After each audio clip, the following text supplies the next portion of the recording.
diferentes de este lugar, porque a Cristo el Señor hemos venido ¿a qué? A alabar. ¿Tú sabes qué quiere decir aleluya? Alabado sea Jehová. Gloria a Dios. Y como les adelantó Joel en la introducción, el título de nuestro mensaje hoy es la resurrección, exactamente lo que nosotros estamos celebrando en este día, la resurrección de nuestro Señor Jesucristo. Y la resurrección de Jesús es nuestra esperanza, debido a que en algún tiempo en el pasado tú y yo hemos hecho una decisión por Cristo Jesús. O sea que la locura de la predicación de la palabra de Dios de alguna manera nos alcanzó, tocó nuestros corazones. Nosotros nos levantamos de donde estábamos voluntariamente, vinimos y dijimos: Señor Jesús, yo quiero seguirte, yo quiero ir en pos de ti, yo quiero entrar a tu reino. Y como Jesús le dice a Nicodemo allá en el capítulo 3 de Juan: os es necesario nacer de nuevo, lo que es de la carne y lo que es del espíritu. ¿Y nosotros qué somos? Espíritu. Nosotros somos espirituales. Hemos pasado de ser carnales a ser espirituales cuando a Cristo el Señor aceptamos como único y nuestro suficiente Salvador. ¿Sí? Amén. Ok. Primera de Corintios capítulo 15 versículos del 1 al 11 dice lo siguiente: además os declaro, hermanos, el evangelio que os he predicado, el cual también recibisteis, en el cual también perseveráis, por el cual asimismo, si retenéis la palabra que os he predicado, sois salvos, si no creísteis en vano.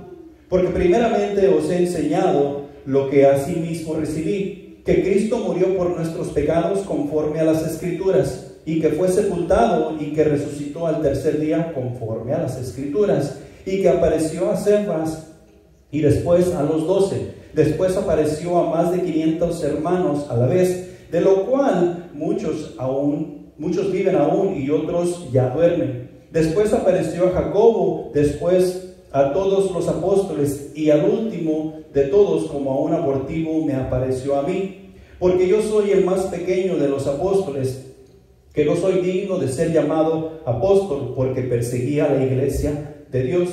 Pero por la gracia de Dios soy lo que soy, y su gracia no ha sido en vano conmigo. Antes he trabajado más que todos ellos, pero no yo, sino la gracia de Dios. Porque o sea yo, o sean ellos, así predicamos y así habéis creído. Y eso mismo, el versículo 11, es lo mismo que se sostiene hasta el día de hoy. Tú y yo no tenemos por qué estarnos peleando porque aquellos predican o nosotros. Lo que necesitamos estarnos preocupando es que nosotros prediquemos la palabra de Dios. Ya sea que ellos prediquen, ya sea que nosotros prediquemos, tenemos que asegurarnos de predicar el reino de los cielos, porque en el reino de los cielos es donde está la esperanza de la cual vamos a hablar hoy, la resurrección. Y estos 11 versículos son bastante extensos en el estudio para lo que yo quisiera que nosotros notáramos, pero voy a tratar de ser un poco breve. Pero quiero que ustedes miren un poquito allá más adelante en Primera de Tesalonicenses. Primera de Tesalonicenses capítulo 1 versículos 13 y 14, que tiene referencia con esto. Y dice: hermanos, no queremos que ignoren lo que va a pasar con los que ya han muerto, para que no se entristezcan como esos otros que no tienen esperanza. ¿Acaso no creemos que Jesús murió y resucitó? Así también Dios resucitará con Jesús a los que han muerto en unión con Él. Que eso es exactamente lo que tú y yo estamos esperando. Nosotros no esperamos ninguna profecía, nosotros no esperamos ninguna revelación. Dios ya nos ha revelado todo lo que nos ha tenido que revelar hasta el día de hoy. No estemos esperando revelación nueva, no estemos esperando palabra nueva de nadie. Cristo nos dice en Hebreos capítulo 1, en los tiempos pasados habló por los profetas, habló por medio de muchos hombres valientes que Él mandó, pero hoy en la actualidad nos está hablando Dios por medio de ¿quién? Por medio de Jesús, por medio del Verbo, por medio de Jesucristo. Y su palabra la vamos a encontrar en un libro que se llama Biblia. Y ahí nos enseña que tú y yo debemos estar esperando la resurrección de Jesucristo. No ignoremos, como algunos ignoran, que no hay resurrección, que no hay esperanza, porque nos dice 1 Corintios capítulo 15, si seguimos leyendo todo el capítulo, que si Cristo no resucitó, el nosotros estar en la iglesia es vano. Como les dije a los varones antes de entrar al servicio, si no creemos en eso, mejor vayámonos a dormir. Vamos a sacar más provecho del sueño que de estar esperando aquí si no creemos en la resurrección de Jesucristo. Entonces, unas cositas aquí brevemente. La resurrección de Jesucristo vindica al mismo Cristo. Lo que nos está diciendo ahí en 1 Corintios, o sea, que tú y yo debemos creer en la resurrección de Jesucristo si es que somos verdaderamente salvos en Cristo Jesús. Algunas personas en tiempos de Jesús y aún en la actualidad no creían o no creen que Jesucristo verdaderamente resucitó, porque en nuestra pequeña cabeza no cabe que una persona regrese de los muertos. Este asunto de que Cristo resucitó, tú y yo lo tenemos que tomar por fe. Así como la vida que en Cristo Jesús vivimos, la debemos vivir por fe. Cristo Jesús por fe ha resucitado. Y hay evidencia que Cristo Jesús resucitó. Entonces la resurrección de Cristo Jesús vindica a sí mismo. O sea que es una prueba de que Jesús era perfecto. Es una prueba de que Jesús era el Hijo de Dios. Es una prueba de que Jesús es el Mesías. O en aquel tiempo fue el Mesías para las personas de su tiempo. Y nos damos cuenta que estas personas realmente no creyeron. Si hubieran creído, no lo hubieran llevado a la muerte. Ustedes han oído que en el Antiguo Testamento que nos dice que todo aquel que muere en el madero es maldito. Bueno, algunas personas verdaderamente creyeron que porque Jesús murió en el madero, maldito era. Y si maldito era, entonces es culpable de pecado. Pero la resurrección de Jesucristo prueba que Él no fue culpable de pecado, porque Dios lo resucitó al tercer día. Si Jesucristo hubiera sido culpable de pecado, hubiera sido como cualquiera de nosotros, si Dios no lo hubiera resucitado al tercer día, porque hubiera sido culpable. Hubiera estado totalmente separado de Dios debido al pecado que habitaba en Él. Pero la resurrección lo vindica, al igual que prueba o probará en el tiempo futuro que tú y yo, cuando vayamos a la tumba, este cuerpo se fue con la esperanza de la salvación, pero el alma espera el cuerpo resucitado para vivir en gloria. ¿Dónde? Es para que ustedes estuvieran brincando de esas bancas. Es con Cristo Jesús. Y no es un año, no son 2, no son 100, no son 1000. Es una eternidad. ¿Saben cuánto es una eternidad? No, ni siquiera nos alcanzamos a imaginar cuánto es una eternidad. Pero eso es lo que dice la palabra de Dios, que tú y yo pasaremos en gloria. La resurrección demuestra que el Evangelio tiene que ver con nuestros cuerpos físicos, que es primeramente lo que se está leyendo ahí en los versículos 1 y 2 de 1 Corintios capítulo 15. ¿Qué es lo más importante para el cristiano? El Evangelio. Si tú y yo, como hijos de Dios, como cristianos, como miembros de la iglesia, estamos pensando que nuestros hijos son lo más importante, que nuestra esposa es lo más importante, que nuestro esposo, para las damas, es más importante, estamos mal. Tú y yo no nos pertenecemos a nosotros mismos. Tú y yo pertenecemos a Cristo. Y Cristo nos ha encargado el Evangelio. La semana pasada estuvimos hablando un poco de eso, que tú y yo somos embajadores del reino celestial. Tú y yo somos representantes, somos heraldos, somos mensajeros de Dios.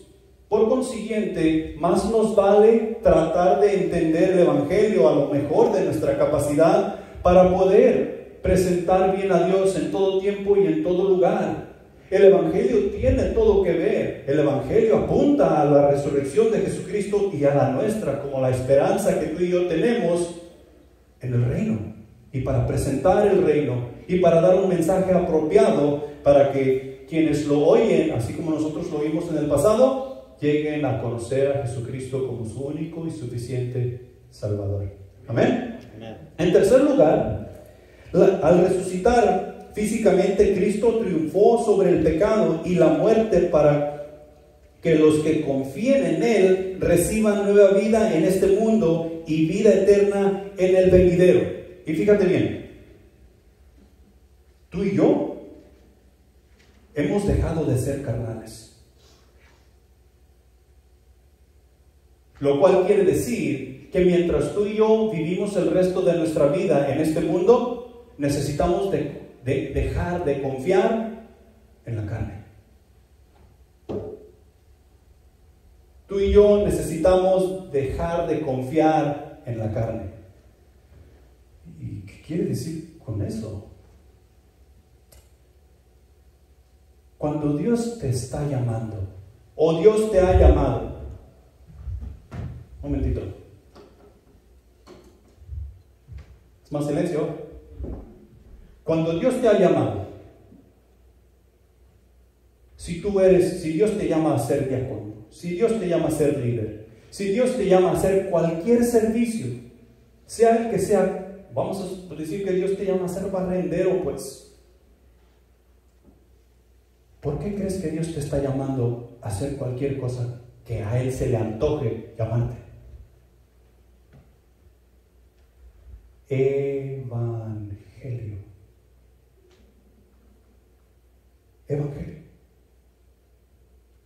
Todos los llamados que hay, ya sea pastor, ya sea evangelista, sea lo que sea, los puestos más grandes, según nuestro criterio, son para lo mismo. Son para llevar a cabo su mensaje. Entonces, tú y yo no podemos confiar en la carne. Imagínate que Dios hoy te llama a predicar y tú vas a decir, no puedo, yo no puedo hacer eso. Dios te llama a ser líder para los hombres. Yo no puedo hacer eso. ¿Y qué tal si Dios te llama a barrer? Pues yo sí puedo hacer eso, pero me da vergüenza agarrar la escoba. De todas maneras, nosotros buscamos 1001 excusas para no hacer lo que Dios nos ha mandado hacer. Nosotros necesitamos dejar de confiar en la carne y confiar en el Espíritu. Si Dios nos está llamando a hacer ciertas cosas es porque Él nos va a capacitar para hacerlo en todo tiempo y en todo lugar. ¿Por qué? Porque nuestra vida en este mundo en Cristo Jesús ha cambiado. Y aquí es donde tú y yo vamos a hacer la diferencia. Aquí es donde tú y yo necesitamos presentar el Evangelio y dar una buena presentación de quién Dios es. Allá en el cielo no va a ser necesario. Allá en el cielo no va a haber perdidos. Allá en el cielo no va a haber inconversos. Allá en el cielo, quien habla, predica y dice, ¿sabes quién va a ser? Jesús. Jesús es el que va a decir, no nosotros. No nosotros. Hay algunos músicos que dicen, no, cuando yo llegue al cielo yo voy a agarrar esa guitarra y esa guitarra va a llorar. Lo que nosotros hacemos así con la habilidad en la guitarra, en la batería, en lo que tú quieras, en el bajo, no es nada comparado con lo que Dios tiene allá. Nosotros vamos a llegar a adorar, a alabar por el resto de la eternidad, a servir. A servir. Nosotros tenemos que hacer esa diferencia aquí. Y necesitamos dejar de confiar en la carne y dejarnos guiar por el Espíritu Santo de Dios para dar honra y gloria a su nombre. Amén. ¿Ya están despiertos? ¿O quieren otros 10 minutos de introducción? Punto número 1. El ser cristiano no se parece a ninguna religión. El ser cristiano no se parece a ninguna religión. Nosotros vamos a encontrar en la historia, y si nosotros vamos y buscamos iglesias, ahí nosotros vamos a buscar por religión. si nosotros queremos ir a una bautista, si queremos ir a una pentecostal, adventista, testigos de Jehová, y ahí te salen las diferentes religiones. Entre todas esas religiones que nosotros encontramos, que nosotros hallamos, encontramos una que se llama cristianismo o el cristiano, ¿sí? Y hay un problema. Nosotros encontramos un problema si nosotros analizamos la palabra de Dios, especialmente en los primeros 2 versículos del capítulo 15, que dicen lo siguiente: además os declaro, hermanos, el evangelio que os he predicado, el cual también recibisteis, en el cual también perseveráis, por el cual asimismo, si retenéis la palabra que os he predicado, sois salvos si no creísteis en vano. Si nosotros seguimos esos 2 versículos y los ponemos como nuestra religión para seguir a Dios, que realmente es relación y no religión, nosotros vamos a ver una diferencia.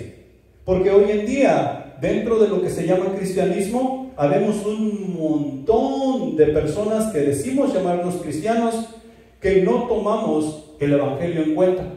O si lo tomamos en cuenta según yo lo veo. Y luego Joel ya está por el otro lado y dice, no, es que yo lo veo así. Y luego Rafa está por este lado y dice, no, es que yo lo veo de esta manera. ¿Acaso así nos lo revela Dios? Dios solamente nos lo revela de una sola manera.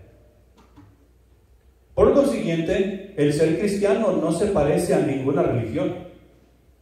Y si nosotros nos estamos comparando con las demás religiones para decir que nosotros sí somos los verdaderos, estamos mal. Estamos mal. El ser cristiano no se parece a ninguna religión y no es ninguna religión. El ser cristiano, nosotros lo vamos a ver los unos en los otros de acuerdo a la cercanía en la relación que tú y yo tenemos con Cristo Jesús. Y Cristo Jesús nos lleva al Padre. ¿Conocemos al Padre? Porque muchos decimos conocer a Dios, pero luego no sabemos ni cómo se llama. Y quien nos revela a Dios es Jesús. Jesús nos da su Espíritu Santo para que nosotros podamos conocerle. El Espíritu Santo nos guía en nuestra peregrinación, conociendo a Dios cada día más, para así nosotros poder hacer lo que nos ha mandado hacer. Hemos oído del cristianismo como una religión de las más grandes que podemos encontrar. O sea que la religión esta está a la par del judaísmo, está a la par del hinduismo, está a la par del budaísmo, porque esas son las religiones.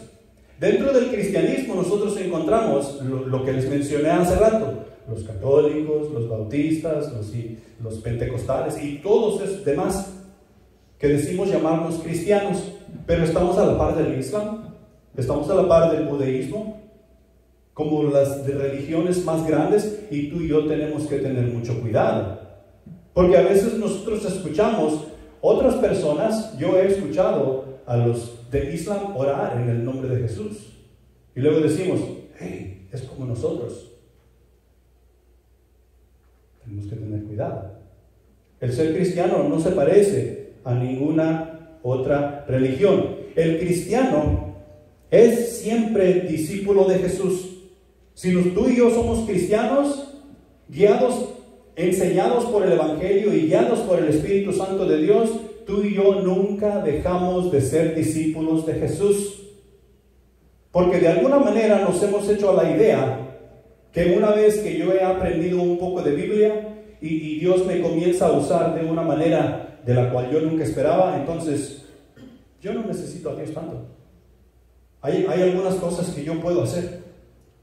Hay algunas cosas por las cuales yo no tengo que venir a Dios en oración. Hey, tú y yo nunca dejamos de ser discípulos de Jesús. Jesús siempre tiene algo nuevo que enseñarnos. Aunque sea el mismo versículo, siempre va a haber algo nuevo que tú y yo vamos a poder captar dentro de la enseñanza. Un discípulo es un seguidor, alguien que se adhiere completamente a las enseñanzas de otro, haciendo de estas su regla de vida y conducta. su regla de vida y conducta. A los seguidores de Jesús se les llamó discípulos mucho antes de que se les llamara cristianos. Nosotros vemos que se les llamó cristianos allá en Hechos. ¿Y cuándo fue que ellos fueron discípulos? ¿O se les llamó discípulos? En los evangelios, cuando Jesús andaba en su ministerio terrenal. Su discipulado comenzó con el llamado de Jesús, y se necesitó que ellos ejercieran su voluntad para seguirle. O sea, que fue una cosa voluntaria, y ellos voluntariamente decidieron hacerse discípulos de Jesús, Él siendo su maestro. El discipulado requiere una vida totalmente entregada. Dios no quiere relaciones a medias. No quiere discípulos a medias. Por consiguiente, si tú y yo vamos a ser discípulos del Maestro, discípulos de Jesús, esto va a requerir que tú y yo nos entreguemos totalmente. Lucas 14:33 dice lo siguiente: así pues, cualquiera de vosotros que no renuncie a todo lo que posee, no puede ser mi discípulo. O sea que no puede haber otras cosas que estén tomando primer lugar en vez de Dios, primer lugar en vez de Jesús. Jesús es lo primordial que tú y yo, como hijos de Dios, debemos estar llevando a cabo en nuestras vidas, de acuerdo a la conducta que nosotros obtenemos de las Escrituras, de acuerdo al estilo de vida que nosotros podemos ver en las Escrituras que tú y yo debemos tener, ya que Él nos va moldeando. El discípulo de Jesús se espera que sacrifique. Ahí muchos de nosotros ya no nos gusta. Si vamos a ser discípulos de Jesús, se espera que nosotros sacrifiquemos. Y no es un sacrificio como el que Jesús sufrió por ti y por mí, sino que es un sacrificio de poner a Dios en primer lugar, de dar a Él el lugar que le corresponde en cada área y en cada faceta de nuestras vidas. Porque Él merece eso y mucho más. Tú y yo vamos a tener que sacrificar. Y algunos que ya tenemos tiempo en el Evangelio nos damos cuenta qué es de lo que a veces Dios nos está hablando en este asunto del sacrificio. ¿Qué es lo que más aprecias tú hoy en día? Tú llegas a tu casa y tú miras lo que el Señor te ha permitido obtener: tu casa, tu propiedad, tus carros, tus hijos, tu esposa. Y hay muchas cosas en las cuales nosotros podemos decir que no estamos dispuestos a sacrificar. Mira, Jonás no estaba dispuesto a sacrificar. Mira, el joven rico no estuvo dispuesto a sacrificar. Mira, Gedeón no estaba dispuesto a sacrificar. Y a veces nosotros no estamos dispuestos a sacrificar lo que Dios nos pide sacrificar, y tenemos que repensar las cosas. Mateo 16:24 dice: entonces Jesús dijo a sus discípulos: si alguno quiere venir en pos de mí, niéguese a sí mismo, tome su cruz y sígame. Y eso es precisamente lo que tú y yo tenemos que hacer para seguir a Jesús y ser un discípulo de Él. Yo tengo que negar mis gustos, tengo que negar mis quereres, yo tengo que negar mi voluntad y hacer la voluntad de Dios mi voluntad, para que las cosas se lleven a cabo. Y recordando que el ser cristiano no se parece a ninguna otra religión.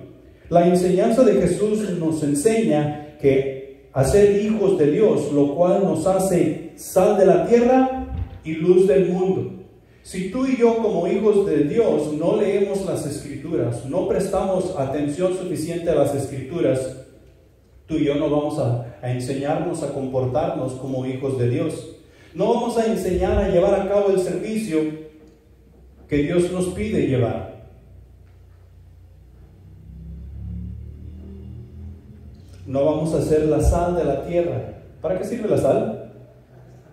Para dar sabor, para sazonar. Y tú y yo es necesario que le demos sabor a la vida, no únicamente a la nuestra, sino a la vida de quienes nos rodean. ¿Para qué sirve la luz? para alumbrar, para nosotros poder ver por dónde vamos. Y no solamente nosotros, acuérdate que nos debemos exhortar los unos a los otros y debemos ser luz en las tinieblas para aquellos que no conocen a Cristo Jesús como su Salvador. Bíblicamente hablando, un cristiano es un discípulo de Cristo. Un cristiano es alguien que ha puesto su fe en el Señor, así como nos dice Hechos 16:31, que todo el que clame a Dios será salvo. Un cristiano ha nacido de nuevo por el poder del Espíritu, así como nos dice allá en Juan capítulo 3, versículo 3.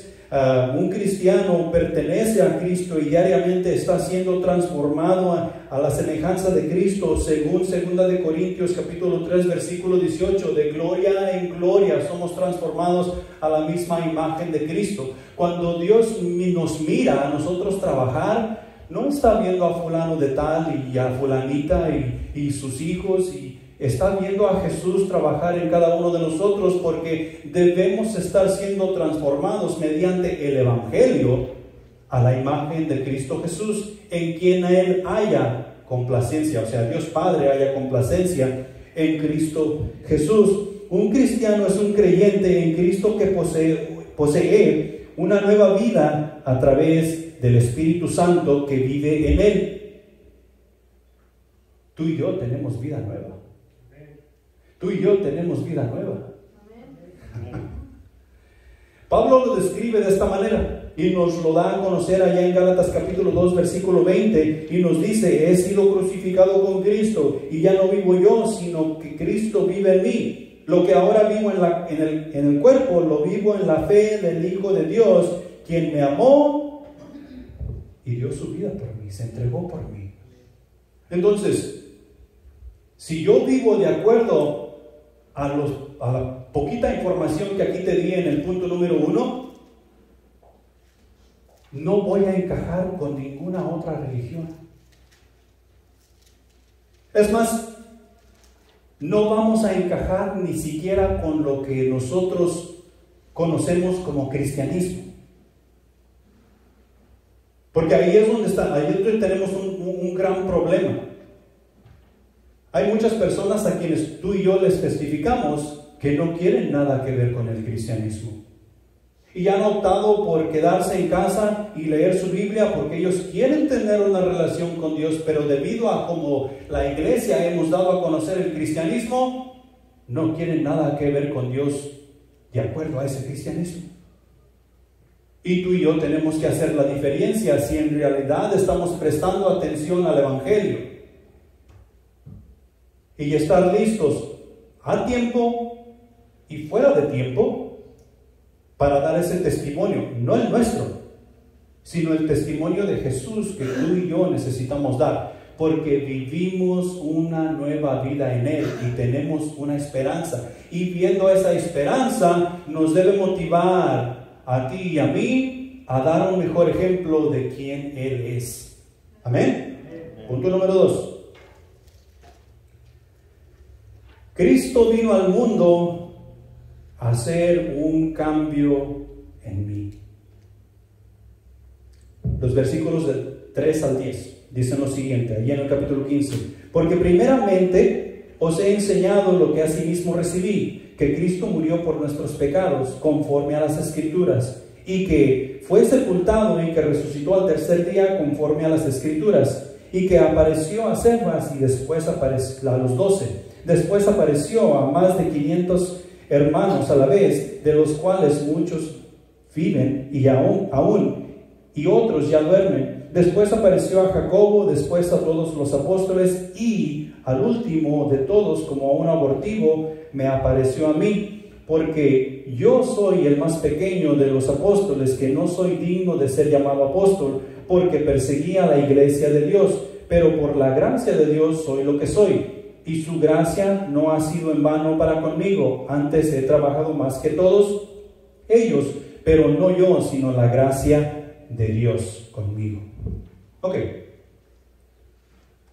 Si nosotros notamos, nada más notamos, enfoquémonos en Pedro y enfoquémonos en Pablo. Nosotros vamos a encontrar allá en Hechos capítulo 2, versículos del 14 al 40. Y no quiero que vayan, les voy a contar. Al fin ustedes ahí tienen la Biblia para desmentirme si acaso les digo algo que no es. Pero nosotros notamos la vida de Pedro, y Pedro fue llamado por Jesús.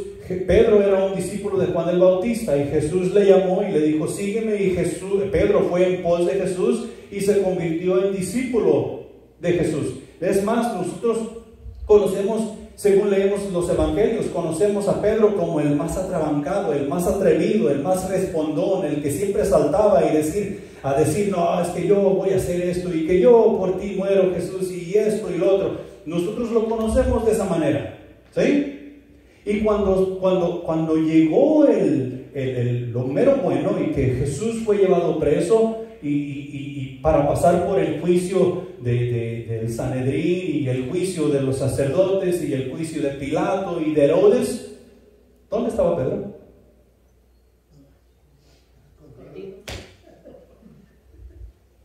Cuando unos días antes, 1 o 2 días antes, le había dicho: no, Jesús, a ti no te va a pasar cosa alguna, no estés hablando, no estés desvariando, pues. Aquí nos tienes a nosotros que te vamos a defender. ¿Se acuerdan qué le dijo Jesús a Pedro en ese instante? Pedro, deja de estar hablando locuras. De cierto te digo que antes que cante el gallo, me habrás negado 3 veces. Y dicho y hecho, eso fue exactamente lo que pasó. Si nosotros seguimos leyendo las Escrituras, nosotros nos damos cuenta que Pedro en realidad sí negó a Jesús.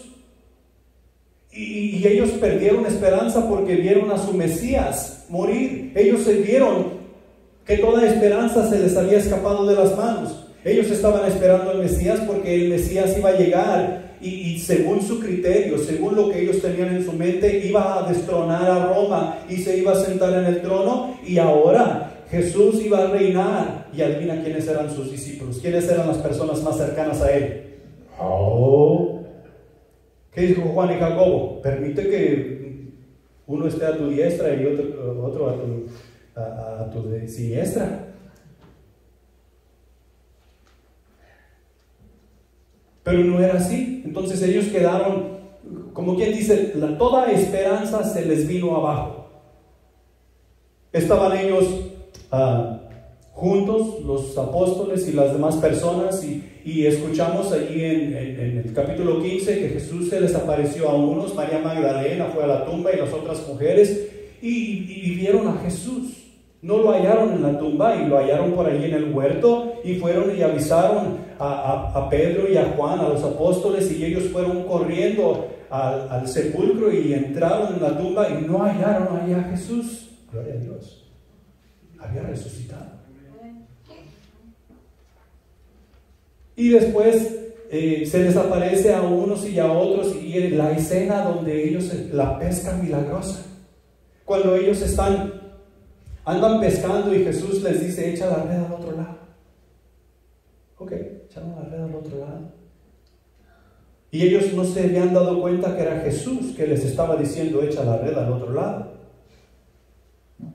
Y cuando Pedro vio que era el Señor, dijo: Juan, es el Señor. ¿Qué hizo Pedro?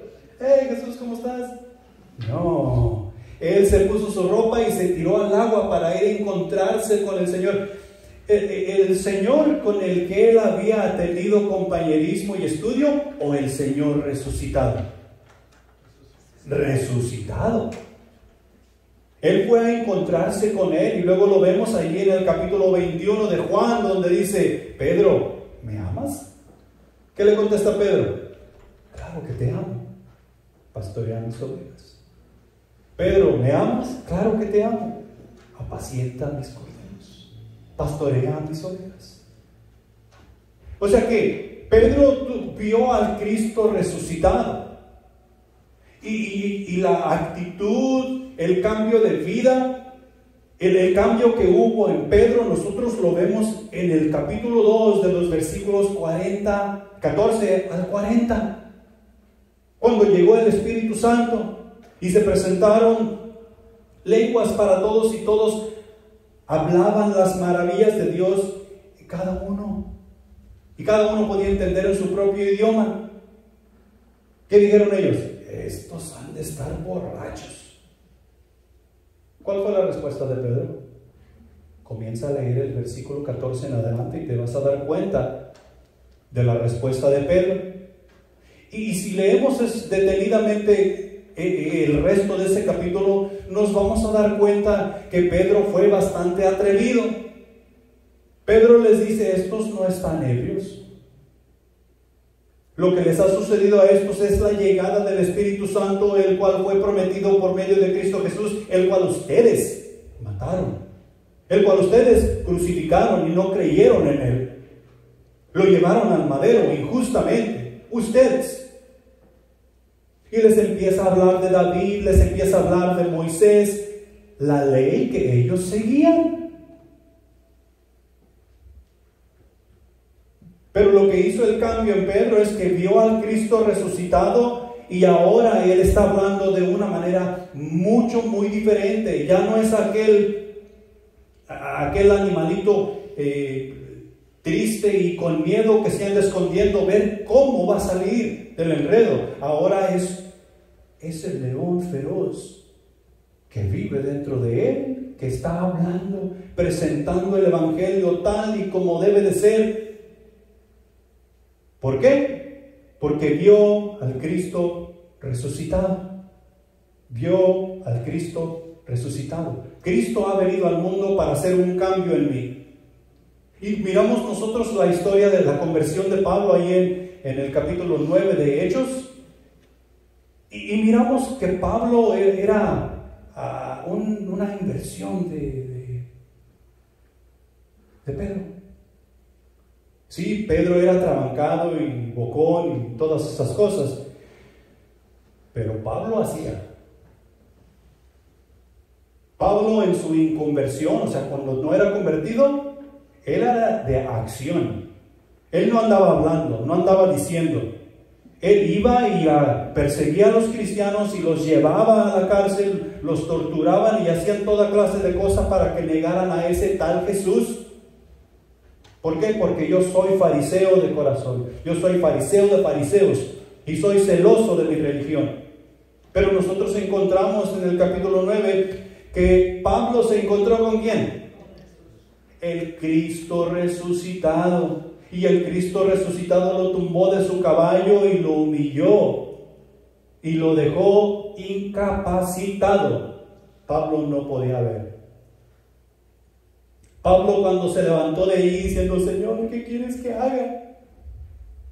Alguien lo tuvo que meter a la ciudad por la mano. Uno de sus compañeros con quien él iba supuestamente a callar a esos cristianos que estaban hablando allá en aquel lugar, lo metió a la ciudad por la mano, lo tuvo que guiar y lo tuvo que llevar y decirle: aquí quédate, aquí vas a pasar la noche. Y después seguimos leyendo ahí en Hechos, y un tal Cornelio fue hablado por el Espíritu Santo y Dios le dijo: necesito que vayas con Pablo y pongas tus manos sobre él y le ministres. Y con esa ministración que ese tal Cornelio le hizo, Pablo recibió la vista. ¿Y sabes a quién vio? Al Cristo resucitado. Cornelio, yo creo que de Cornelio ni siquiera su atención estaba en él. Pablo tenía sus ojos puestos en el Cristo resucitado. Y si tú lees el versículo, después de que Pablo vio al Cristo resucitado, las escamas cayeron de sus ojos y pudo ver. ¿Sabes qué hizo enseguida? Se bautizó. ¿Tú sabes qué es el bautismo para nosotros que creemos en Jesús? Identificación con Cristo Jesús. Estaba haciendo su relación confirmada. Yo soy un creyente, un salvo por gracia. Yo creo en Cristo Jesús. Se bautizó. ¿Y sabes qué hizo enseguida? Predicó a Cristo crucificado, la palabra de Dios, el evangelio. Y todas las personas que sabían quién era Saulo, simplemente se había cambiado el nombre y ahora es Pablo y está predicando. No, yo no voy a hacer predicación de ese tipo, lo que quiere hacer es echarme mano. Pero ahora nosotros miramos una persona muy diferente. Ahora nosotros miramos en Pablo una persona tranquila, una persona calmada, que está hablando con autoridad, que está hablando con denuedo, pero que no hay violencia alguna en él. ¿Por qué? Porque ha visto al Cristo resucitado, del cual nos habla ahí en 1 Corintios capítulo 15. Ahora, ¿qué ha hecho para ti y para mí ver a Cristo resucitado? Porque si tú y yo creemos en Cristo Jesús, no estamos viendo el Cristo que está colgado en la cruz. No estamos viendo el Cristo que fue atropellado por nuestros pecados. No estamos viendo al Cristo que enseñó a los discípulos. Si tú y yo creemos en Cristo Jesús y su salvación tenemos, tú y yo estamos viendo al Cristo resucitado, el que resucitó, el que vive y el que ha de venir. A ese es el que estamos viendo cuando leemos las Escrituras. Sí, nosotros leemos de su sacrificio. Sí, tú y yo leemos de sus enseñanzas como el Maestro y todas esas cosas. Pero a quien tú y yo tenemos que tener en nuestra visión, en nuestra mente, debe ser al Cristo resucitado, que salió en victoria con las llaves de la vida, venciendo la muerte. Y en Él está nuestra esperanza. Lo que hizo para estos hombres, lo cual también hace para nosotros, es que al ver al Cristo resucitado, nos llena de paz, nos llena de alegría, nos llena de amor, esperanza y valentía. Lo cual tú y yo vamos dando a conocer mientras tú y yo ministramos la palabra de Dios. Hay veces que tú y yo tenemos que hablar con autoridad. Hay veces que tú y yo vamos a tener que pararnos por las cosas que son correctas cuando sabemos que nos va a ir mal. Y hay veces que tú y yo simplemente no vamos a hacer absolutamente nada. Así como miramos que los grandes hombres de Dios hicieron. No sé si te acuerdas de Policarpo, que vimos el año pasado, o sea, una pequeña parte de su biografía. Si he de morir por Cristo Jesús, pues que así sea. ¿Y te acuerdas cómo murió Policarpo? Alabaré, alabaré, alabaré, mientras las llamas estaban subiendo en su cuerpo. Él estaba alabando a su Señor. ¿Por qué? Porque Él vive. Y porque Él tenía paz, Él tenía alegría, Él tenía esperanza y tenía valentía en Cristo Jesús, pero en Cristo Jesús resucitado, el cual hoy tú y yo celebramos. Él vive.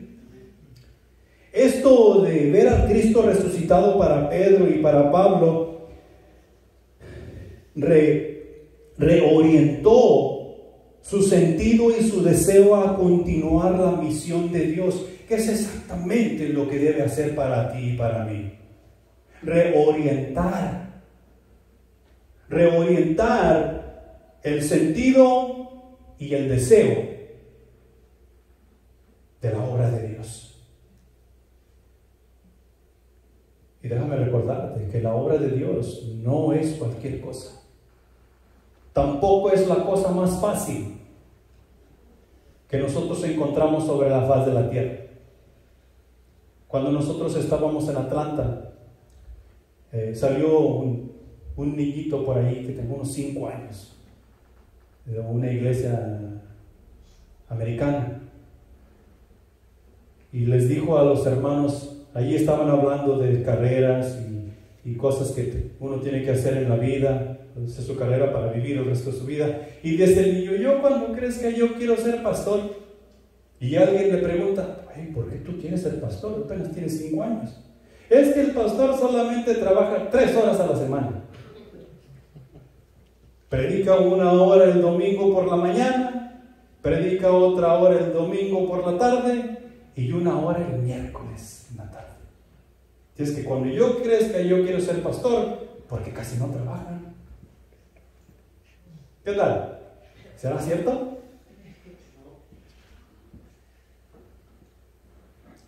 tú y yo, como hijos de Dios,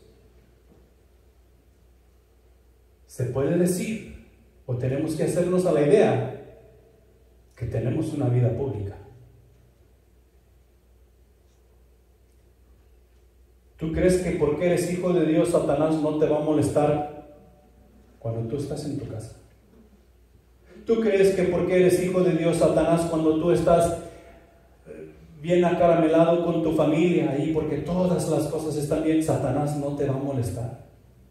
¿Tú crees que porque estás en el templo levantando manos a tu Dios y cantando alabanzas, Satanás no va a tratar de estar ahí por un lado de ti, tratando de molestarte? ¿O tú crees que porque tienes una vida ya establecida en tu pueblo y tienes todas las cosas en su lugar, Dios no te va a llamar a salir a campo foráneo? ¿O Dios no te va a llamar a salir fuera de tu comodidad? Vamos a ponerlo más real.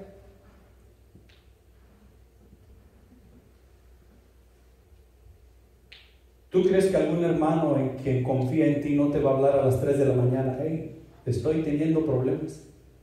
Necesito que vengas a orar por mí. Necesito que vengas a aconsejarme. Mis vecinos me quieren golpear. ¿Qué hago?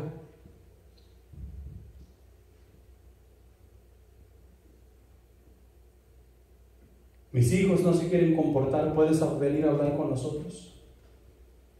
A las 3 de la mañana.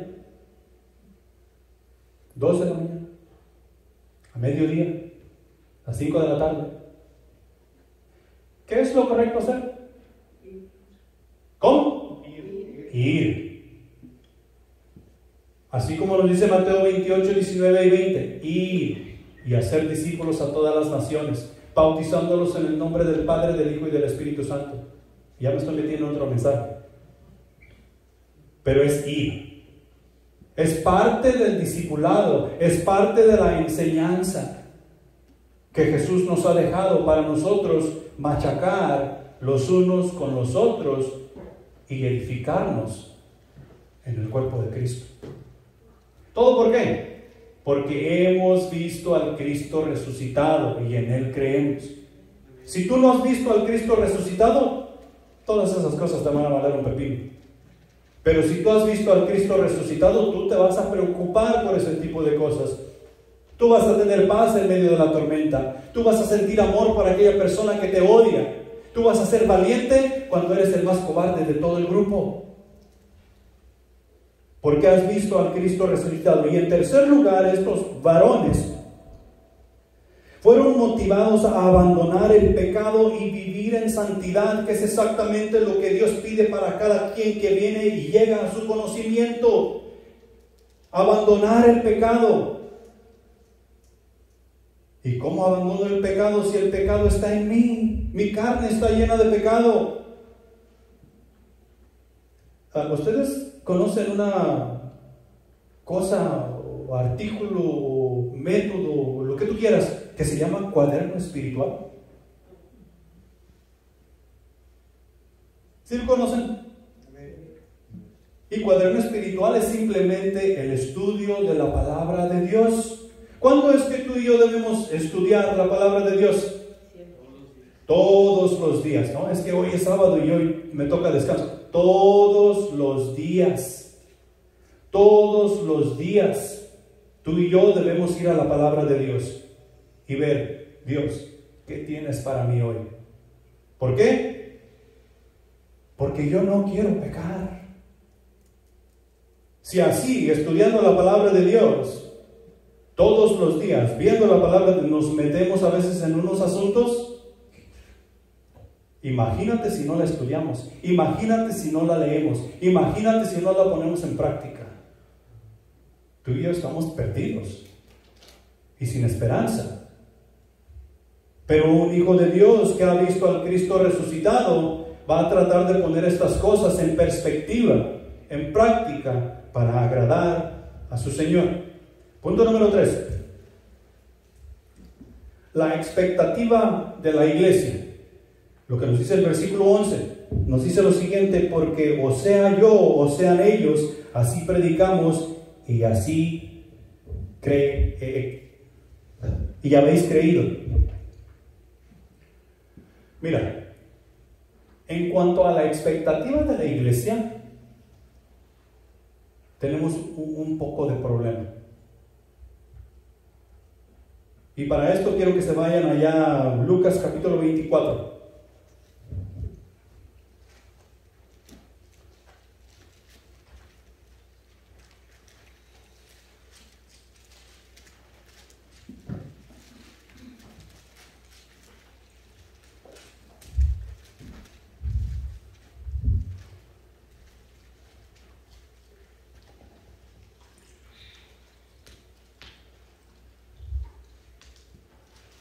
Lucas capítulo 24, versículos del 13 al 35. Y lo que está sucediendo aquí es después de que Jesús ha resucitado. Y algunos lo han visto por ahí. Estos dos varones van en el camino y ellos van teniendo cierta conversación de lo que ha acontecido. La crucifixión de Jesús y cómo lo llevaron al madero y cómo lo torturaron y qué hicieron con él. Y Jesús comienza a caminar con ellos y les pregunta: hey, ¿qué es este asunto de lo que ustedes están hablando? ¿De qué se trata? Y ellos le contestan: ¿acaso tú eres el único forastero que no sabe qué es lo que ha acontecido en Jerusalén? Que crucificaron y mataron a Jesucristo, varón, profeta y recto, que hablaban las cosas como deben de ser, o sea, la palabra de Dios, y lo mataron llevándolo al madero. En otras palabras, estaban, como quien dice: ¿acaso tú no sabes lo que está sucediendo, lo que ha sucedido aquí? Y ellos le dicen a Jesús: este profeta que ellos mataron es quien nos iba a liberar. Él lo estábamos esperando porque Él nos iba a liberar de la mano opresora de los romanos.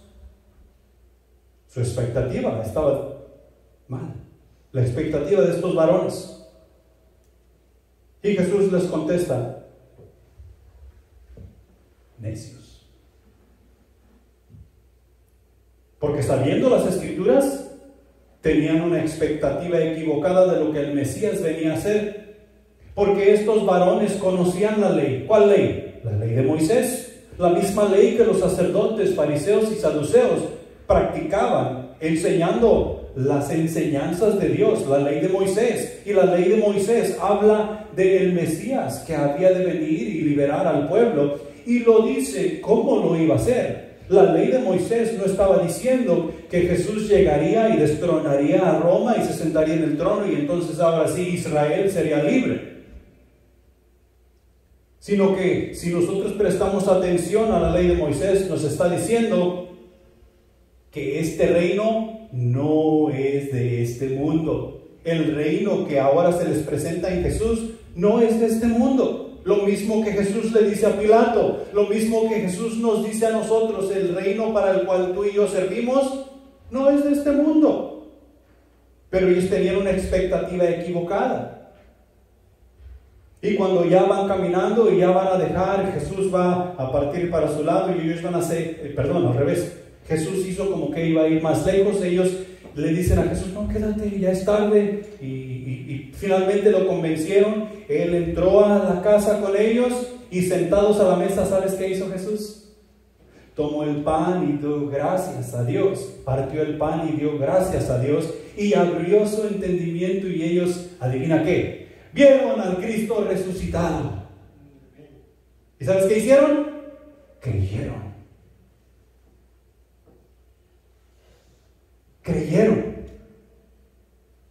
Y en ese pasaje, en ese versículo, cuando dice que Jesús dio gracias y partió el pan, desaparece.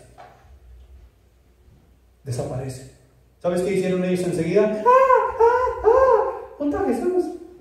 No, ellos enseguida se levantaron de allí. ¿Adivina dónde fueron? A Jerusalén, con los otros apóstoles, con los otros creyentes. ¿Y sabes qué hacían?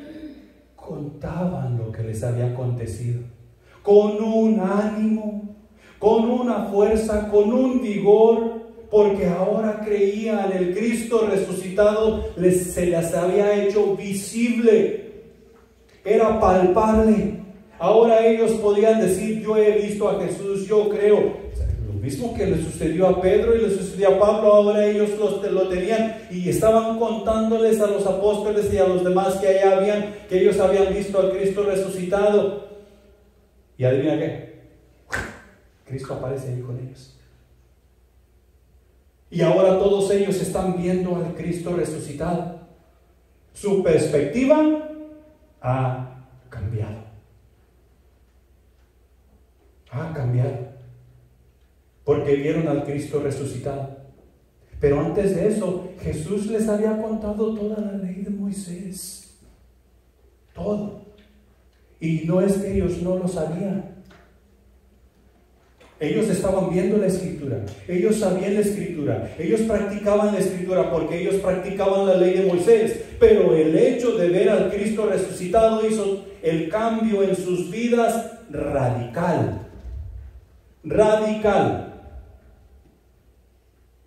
Lo cual debe suceder para ti y para mí si hemos visto al Cristo resucitado. ¿Hemos visto al Cristo resucitado? Claro que sí lo hemos visto. Y no grito más recio porque traigo el micrófono. Se me van ustedes. Al igual que los judíos que esperaban la llegada del Mesías, que los liberaría de la mano dura del opresor, nosotros estamos en esa misma situación. Tenemos una perspectiva equivocada. De alguna manera hemos llegado a pensar que al llegar al conocimiento de Jesús e ir a la iglesia y leer la Biblia, los problemas desaparecerán. Ya no tendremos dificultades, todo va a ser color de rosa, la luna ya, ahora sí es de queso. Podemos ir allá por un pedazo. De alguna manera nos han hecho creer esa mentira. Y los que estamos aquí, algunos de los que estamos predicando desde el púlpito, somos culpables de eso. Que hemos hecho creer a las personas de tal mentira. No es así, la perspectiva es diferente.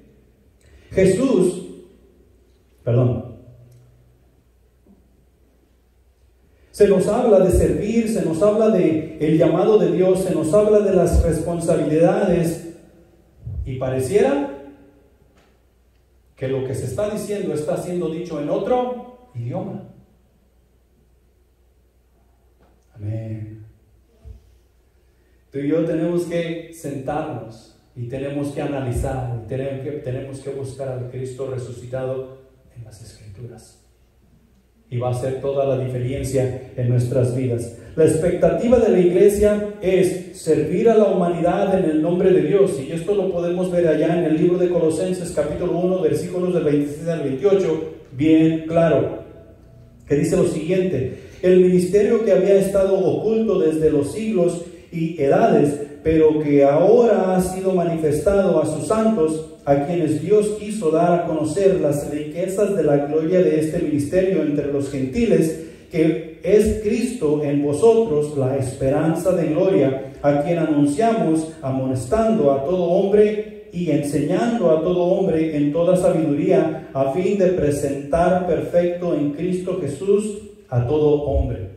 O sea que tú y yo predicamos el Evangelio. Este ministerio ha sido dado a la iglesia para que tú y yo nos instruyamos en la palabra de Dios y juntos tú y yo podamos presentar el Evangelio tal y como debe de ser, para que otros lleguen a conocer a Cristo Jesús, para que otros lleguen a la perfección de aquel varón, porque un día llegaremos. Un día ya no tendremos que batallar con este pecado. Un día tú y yo estaremos donde Él está y seremos como Él es. Amén.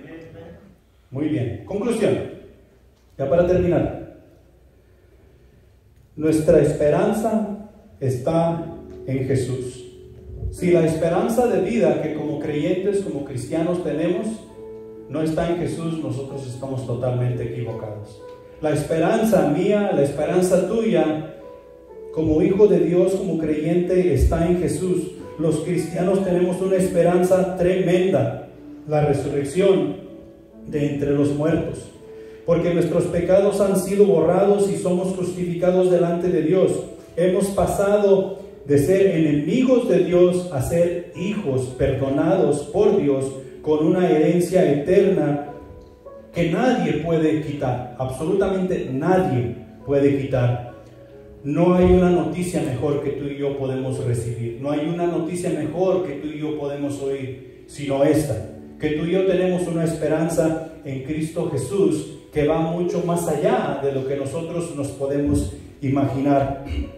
Primera de Pedro capítulo 1 versículos 3 y 4 dice lo siguiente: bendito sea el Dios y Padre de nuestro Señor Jesucristo, quien según su gran misericordia nos ha hecho nacer de nuevo a una esperanza viva, mediante la resurrección de Jesucristo de entre los muertos, para obtener una herencia incorruptible, inmaculada y que no se marchita, reservada en los cielos para ustedes. No podemos pedir más. Lo que nuestro Dios nos ha dado es más que suficiente en Cristo Jesús. Tú y yo tenemos una esperanza inmensa. Inmensa. Y pronto el Señor vendrá y tú y yo podemos verle. Tú y yo podremos estar con Él por la eternidad. Y debemos vivir con esa esperanza en mente para poder hacer nuestro trabajo de presentar el Evangelio tal y como debe de ser. Pongámonos de pie.